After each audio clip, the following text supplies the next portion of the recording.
From the Jeannie Hayes Virtual Studio, this is Marquette Now. Hi, I'm Vanessa Rivera. And I'm Autumn Herchert. Welcome to Marquette Now. Marquette is not renewing several full-time non-tenure-track faculty contracts. The university has yet to state how many faculty members that is. Marquette Now reporter Kaylee Starl is live outside of Zilber Hall. She will tell us more about the administration's decisions and how they might affect campus life. Kaylee? 9% of current full-time non-tenure track faculty contracts. That percentage translates to around anywhere from 3 to 27 faculty positions. Now, Provost Kimo Ayun, in an academic senate meeting earlier this week, declined to release the exact number of faculty whose contracts will not be renewed, and the administration did not say the exact number after multiple attempts from the wire. Ayun did say, however, that the university would be saving $1.6 million. Now, this news comes after the university was informed that they'd be receiving an expected $17.3 million as a part of the most recent stimulus package, the American Rescue Act. Some of this aid is used for student grants. However, the other part is left up to the university's spending discretion. So this includes things like keeping employees on the payroll. Some students have been talking about these actions and how it's impacting their academic experiences. Executive News Editor Ben Wells joins us live in the newsroom with a student from the College of Communication. Ben? Thank you so much, Kaylee. I'm here with junior Shyla Kaiser, double majoring in theater arts and psychology. Thank you so much for coming, Shyla. How are you doing tonight? I'm good. How are you? I'm doing excellent. Thank you so much for asking. Now, my first question for you is, what have been your experiences with these contracts not being renewed? How have they affected you? So in the theater department currently, we have lost our technical director, who is in charge of teaching students all about lighting design, sound design, scenic design. So we lost a person who had a large role in the theater department. And without him, it's gonna be difficult to figure out how shows are gonna work. We know right now that our the chair of digital media and performing arts, Stephen Hudson Merritt, is going to kind of take the brunt of the work that we lost from losing our TD. But it's unfortunate because we have lost a professor, we have lost a member of our family who has done so much for the theater. Mm-hmm. Now, how did you first find out about this news? You mentioned that this professor was a major part of the theater community. How did you first find out about it? I actually first found out about it from the faculty member himself. He texted me and let me know that he was no longer going to be there, as I am one of his employees. And I also feel like we have a relationship, more of a friendship. So he notified me, and I think from there, he also notified the rest of the department. I see. Now, there have been a lot of protests that have been happening, not only just this semester, but for the whole entire year, it seems. How do you feel about the protests that have been happening ever since the layoffs began? I definitely feel like they are justified. Just from this experience alone, just within the theater department, it's frustrating when you lose a faculty member, especially one who had such an impact in the department. So I definitely understand where the students are coming from. As a student myself, I definitely think that the protests are meaningful. We are all losing valuable members of our family, of our department family, that hold true stake in what we do. And without them, it's a real challenge to pick up the pieces and figure out what's next. What are we going to do now within the theater department, or just as a artistic major, we live by the motto, the show must go on, but protests and any strikes things like that are very important because, yeah, we can mask our struggles, and we can figure it out. But it's very important for the administration and also the student body to understand the struggles and the real impact of losing a valuable member of a department. Well, we will continue to follow all the developments that come relating to the layoffs, whether that's movements or more. But that is all the time that we have on the show for you tonight. Thank you so much for joining us. Thank you. Back to you, Vanessa and Autumn, in the studio. The business school is officially beginning construction. Reporter Kaylee Starl has more from yesterday's groundbreaking ceremony. The sound of celebration as officials formally broke ground for the new home of Marquette Business. The university streamed a virtual ceremony marking the construction of the 100,000 square foot building. No, we haven't really decided on a name for the building, but we're going to definitely do something to honor Joe because it was Joe Daniels' vision that brought us here today. And we couldn't be more thrilled that his wife Laura was able to be with us, so it makes it extra special.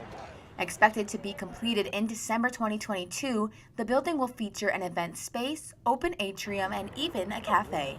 Yeah, next step is we continue to clean up the site and get ready to start digging the hole. So we've already got a lot of the materials and other things for the project on order, and you'll see a lot of construction activity taking place here over the next 18 months until we can open the doors. Several protesters also attended the groundbreaking to stand in solidarity with the non-renewal of non-tenure-track faculty contracts. The other folks that walked past us, I noticed also, none of them looked at us at all. And I'm not surprised, frankly, that none of them looked at us, but I am really sad that they couldn't even take a moment to acknowledge the fact that we were here fighting for workers on this campus, fighting for a better education on this campus, for students on this campus. It's disgraceful. Some business administration students showed up in support. I mean, we're just super excited because we're going to get a year and a half out of the business building. So we just really wanted to come and see it because this is going to be our home for a year and a half. I'm Kaylee Starl, Marquette Wire News. Marquette is searching for a new head men's basketball coach after the termination of Steve Wojciechowski this past Friday. Coach Wojo has been part of the Marquette for 7 seasons, and we'll have more details about this later and coming up later in the show. Students and faculty who live in some Milwaukee zip codes are eligible for the vaccine as of Monday. One of these zip codes is 53233, where Marquette is located. The university has confirmed with the Milwaukee Health Department that this new eligibility is intended to help those who have higher social vulnerability risk. Student workers and staff with direct student contact are eligible to receive the vaccine. The Milwaukee Health Department anticipates the general public to be eligible by May based on increasing vaccine availability. As I just said, student workers are now eligible to receive the COVID-19 vaccine. Assistant news producer Kaylee Starl and I went to the Wisconsin Center last week and documented our experience. A sign is put up to lead people to the entrance. This is by appointment only. After getting in, you'll be given COVID-19 screening and consent paperwork to fill out. From there, you're led to a small area to get vaccinated. I'm here sitting at the desk getting my COVID vaccine, the Pfizer vaccine, so I will show you the process. Relax this arm as much as you can. Let it drop down. It's okay. We'll get you through this, I promise. It's the lead up that's bad. Huh? It's the lead up to the shot that's always bad. That's all right.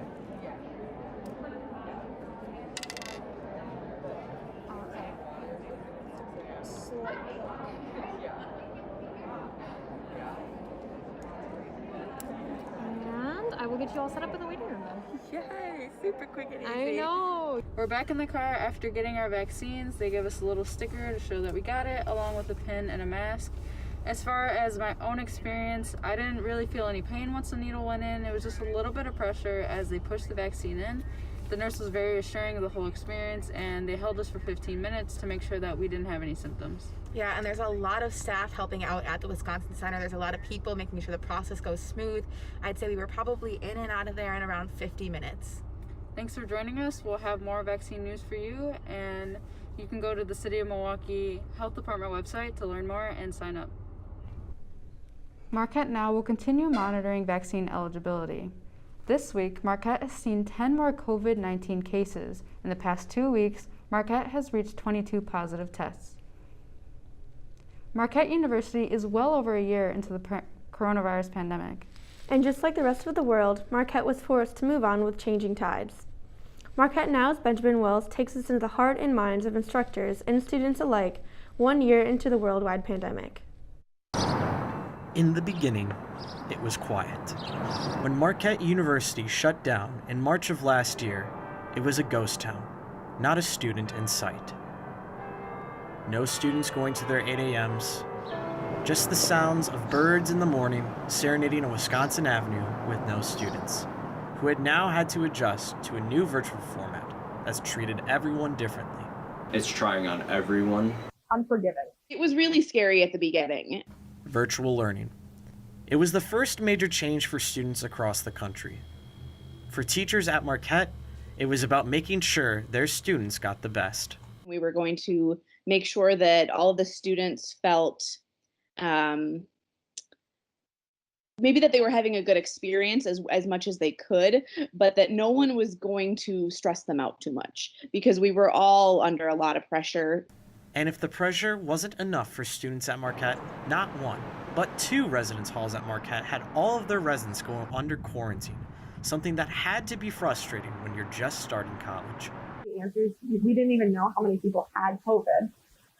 You frustrate out the world because you're like, this is supposed to be my time. I was supposed to be doing, everything that everyone else got to do, and you just couldn't do it. But as vaccine distribution improves, some students see a light at the end of this year-long tunnel. There's one thing that we can learn from this, is that just because something is persistent and agitating doesn't mean that it can't be dealt with. I'm Benjamin Wells, Marquette Wire News. A mass shooting targeting an Asian American woman occurred in Atlanta, Georgia last Tuesday. Marquette University leaders released a statement in response, expressing their support for Asian Americans on and off campus. Asian American violence in the statement, Marquette leaders restated their commitment to maintaining a zero-tolerance environment for racist behavior and stereotyping. The leaders strongly encouraged those who were victims of harassment or who observed the mistreatment of fellow community members to submit biased incident reports. Marquette is remembering its former president, Father Scott Pallars, after he passed away due to amyotrophic lateral sclerosis a couple weeks ago. He left a mark on Marquette and on the University of Scranton, where he recently served as the 27th president. I spoke with individuals from both campuses about the impact Pallars left behind. In those times with him, it may seem odd, but I didn't really see the ALS. I just saw him because he never lost his humanity, never lost his humor. He was always there. And I think that was something that was inspiring. The former Marquette University president, Reverend Scott R. Pallars, is being remembered here at Marquette and across the country. He passed away from amyotrophic lateral sclerosis 2 weeks ago. He was 61. Father Pallars served as the University of Scranton's most recent president. He served as the president of Marquette back in 2011 for 2 years. Father Pallars led Marquette athletics into the Big East tournament. His few years at Marquette were more than just that, according to a friend of 30 years. Deep in his heart, Father Pallars was a teacher. Pure and simple. That was his real love, was teaching. So Father Keller asked the congregation at the funeral, what is something that you learned from Father Pallars? And I was reflecting on that afterwards and thought, I learned that no matter what the challenges are or the obstacles, we can overcome them and we can survive anything. A webpage has been made on Scranton's website to commemorate Father Pallars. People took to social media to share condolences, including Marquette's current president, Michael Lovell. A memorial mass was held for Father Pallars on March 13th. We knew Scott. We loved Scott. We know that where Scott loved, he lived. We know that where Scott loved, we lived. So in gratitude for the life and love we have known, we continue in that life and continue in that love until together again. As Father Pallars is remembered and laid to rest, a final prayer was made. May choirs of angels welcome you and lead you to the bosom of Abraham. And where Lazarus is poor no longer, may you find eternal rest. in the sure hope of the resurrection, we take leave of our brother Scott, and let us go in peace. I'm Vanessa Rivera, Marquette Wire News. Coming up, see why one organization is collecting clothes, shoes, and other beauty items. And later, take a look at how campus safety has changed since the pandemic started. Marquette Now will be right back. I want to eat apples and bananas. I need to eat apples and bananas. Why can't I eat apples and bananas? Support the Feeding America nationwide network of food banks to help provide meals to those in need. Join us at feedingamerica.org. When I first saw a turtle, my heart was full. Now I'm anything but lonely. We have this deep connection, this heart connection. He just wants to be close to you and part of your life. Every day with Turtle is a perfect day. When I'm holding her, it makes me feel calmer. I think everything he does shows how much he loves us. When we adopt a shelter pet, we discover they're a little bit of a lot of things. But they're all pure love.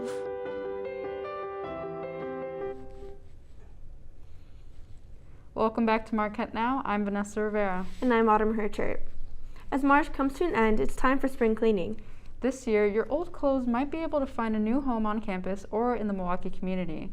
Reporter Kaylee Starro has a story. Ooh, a Marquette shirt. Hello. New clothes can be exciting. Oh my gosh. But these clothes wear a deeper meaning. Do you decide to buy groceries or go shopping for your job interview? The Marquette LGBTQ Resource Center is hosting a gender affirmation drive. Donating things that you can use to express yourself in a very authentic way, kind of focusing on makeup and some more accessories and stuff. The organization is collecting items to help people in the community feel more confident. The things that are on our wish list are just kind of things that we worked with the Milwaukee LGBTQ Community Center, who will be receiving all of our donations. The second floor of the 1110 North Market Street building is home to the Milwaukee LGBT Community Center.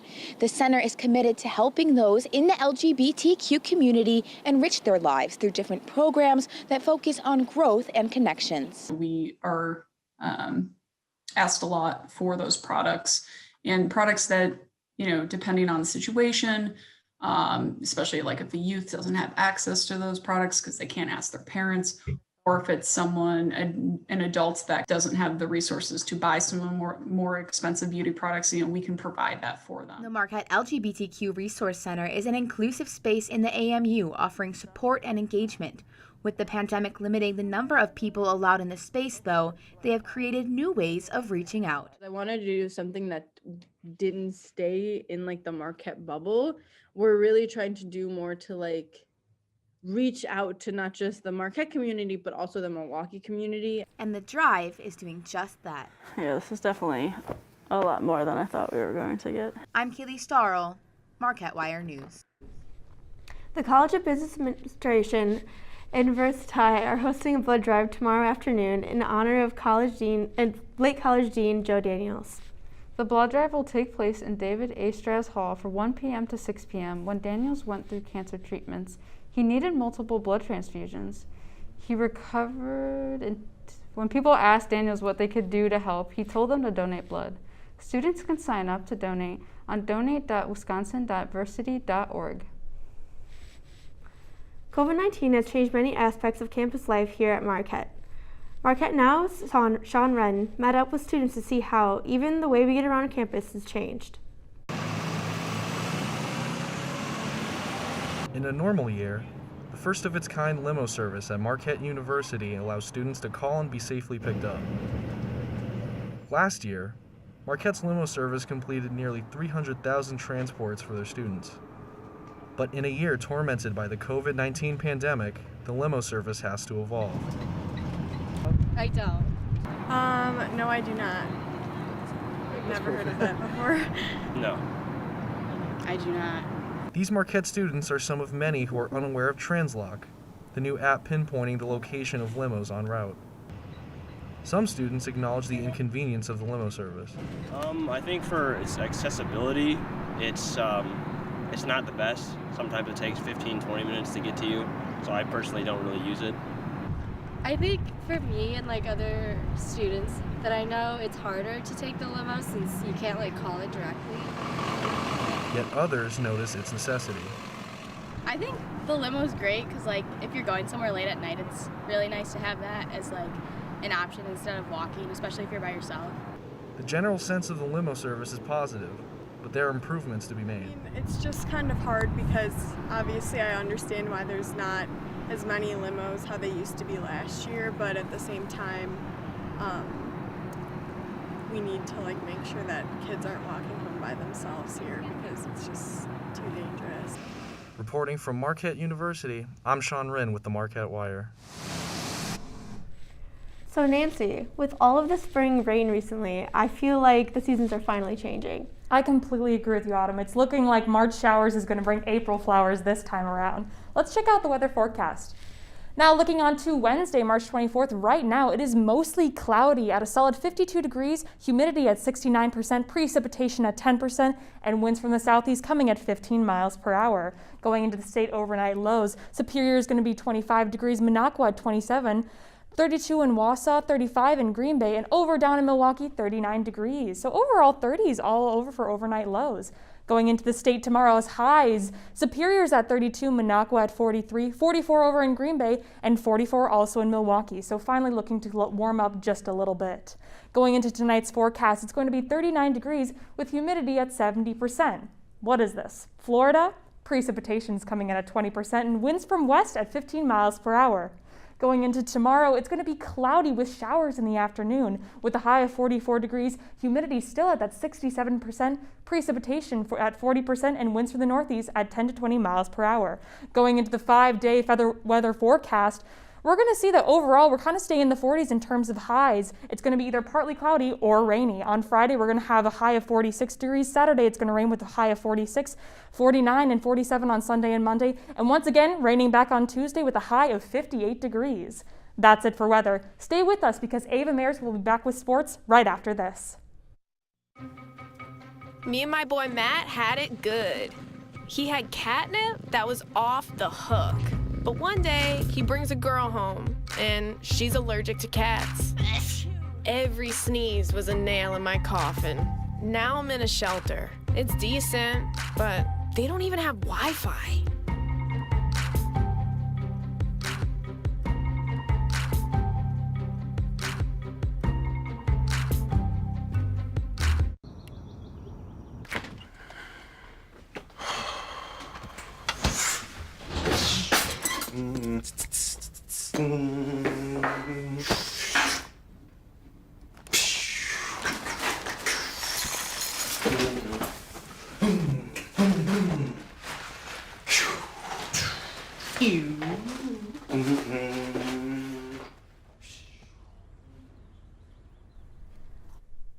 Welcome back. I'm Ava Mayers with your Marquette Now Sports Report. Marquette University announced last Friday they'll be parting ways with Marquette men's basketball head coach Steve Wojciechowski. Coach Wojo has been with Marquette for 7 seasons, and he has a combined overall record of 128-95 and an overall record of 59-68 in the Big East. He has brought the Golden Eagles to 2 NCAA appearances. Director of Athletics Bill Scholl discussed the future of Marquette basketball in a media availability last Friday. You know, at the end of the day, I believe a storied program like this and the support we provide to it, I think competing pretty consistently at the top of the Big East, certainly, you know, a pretty regular stream of NCAA bids and, you know, the occasional opportunity to run deep in March. I think those are all things that we as a program should aspire to. And as I look forward, I'm going to look for somebody who feels the same way and somebody that we believe can make that happen for us. Switching gears to the Marquette women's basketball team, their season officially ended last Sunday. the Golden Eagles lost in the first round of the NCAA tournament to Virginia Tech on Sunday, 70-63. Senior forward Lauren Van Clunen led the Golden Eagles with 18 points, while senior Selena Lott had 17 points, 6 rebounds, and 3 assists. Sophomore Cameron Taylor also added 15 points to the score. The Golden Eagles conclude their season 19-7 overall and 14-4 in the Big East. This is their 4th consecutive NCAA tournament appearance. Now, there has been some controversy about disparities in the women's NCAA tournament. Now, please stay tuned after the break to catch up on everything you need to know. Once again, I'm Ava Mayers for Sports, and we'll be right back. I want to eat apples and bananas. I need to eat apples and bananas. Why can't I eat apples and bananas? Support the Feeding America nationwide network of food banks to help provide meals to those in need. Join us at feedingamerica.org. When I first saw a turtle, my heart was full. Now anything but lonely. We had this deep connection, this heart connection. He just wants to be close to you and part of your life. Every day with Turtle is a perfect day. When I'm holding her, it makes me feel calmer. I think everything he does shows how much he loves us. When we adopt a shelter pet, we discover they're a little bit of a lot of things. But they're all pure love. Welcome back to Marquette Now. I'm Vanessa Rivera. And I'm Autumn Herchert. Marquette Wire Executive News Editor Ben Wells joined us for tonight's edition of Down to the Wire. He's with John Louise to talk about the treatment of men and women's basketball players during March Madness. Thank you so much, guys. I'm here with John Leuzzi. John, how are you doing tonight? I'm doing great, Ben. Thanks for having me. I'm so glad to have you on the show. Thank you for coming on. So you wrote an article for the Tribune this week about the disparities that are between the men and women basketball tournament for the NCAA. So my first question for you is what are the current differences that you were able to see that, frankly, all of social media has been able to see between the two? Yeah, you mentioned that social media really broke out late Thursday evening in a TikTok video by Oregon women's basketball redshirt sophomore Sedona Prince, and she showed the differences between the weight room in Indianapolis where the men's tournament's being held and in San Antonio where the women's tournament's being held. And in the women's weight room, it's basically 1/15 of what the men have. And you can see it in the photo right there. So you can see the differences. And the women, it was not just the weight room. It was about food and also the swag bags. And the swag bags, and the men received several items, and while the women, they got around 5. So the discrepancy there is really sad to see, and the NCAA dropped the ball because of that. Absolutely, and it's very, very clear the discrepancies between the two. Now, how has the leadership of the NCAA, how have they reacted? I think they reacted in a way that they knew they messed up. I was a part of a Zoom press conference on Friday with some officials from the NCAA, and one of them, Lynn Holzman, who's the vice president of women's basketball, who also played women's basketball, choked up because they prepared so much, about 60 days for the NCAA tournament to go to San Antonio for 64 teams. And as you know, when you get selected to a tournament like this, it's a big deal. And they messed up, and they were short on giving that type of experience to them. But yeah, so they stepped up, but there's nowhere to be found where NCAA president Mark Emmert said. Yeah. Interesting, very interesting. So now that everything has happened, will there be any changes moving forward? There has been changes moved forward. They right away, a lot of companies stepped in, and they just sent down a lot of material and equipment to San Antonio so the women get treated correctly. Absolutely. Well, thank you. That is all that we have for tonight. John, thank you so much for being on the show. Back to you guys in the studio. That's our report for tonight. Thanks for joining us. I'm Vanessa Rivera. And I'm Autumn Herchert. Remember to check out marquettewire.org for all the latest campus news. Good night, Marquette.